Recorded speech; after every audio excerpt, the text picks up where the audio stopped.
विदर्भातील भक्ती परंपरेचा जागर रोहनखेडमध्ये पाहायला मिळाला। चंदनशेष, शंभूशेष, मामाभाची यात्रा भक्ती, एकोपा आणि महाप्रसादाच्या परंपरेने मोठ्या उत्साहात पार पडली। विदर्भ ही संतांची आणि भक्तीची भूमी म्हणून ओळखली जाते आणि ही परंपरा आजही रोहनखेड सारख्या गावांमध्ये जिवंत असल्याचं दर्शन या यात्रेतून घडलं। अकोट तालुक्यातील रोहनखेड येथे श्री चंदनशेष आणि शंभूशेष मामाभाची वार्षिक यात्रा मोठ्या भक्तिभावात आणि उत्साहात साजरी करण्यात आली।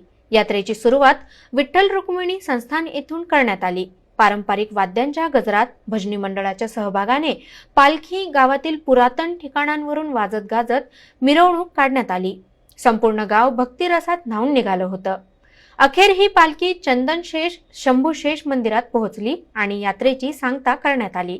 या यात्रेचं खास आकर्षण ठरलं श्री शिवशंकर भगवंता महाराज कुलट पुंडा यांचं काल्याचं कीर्तन।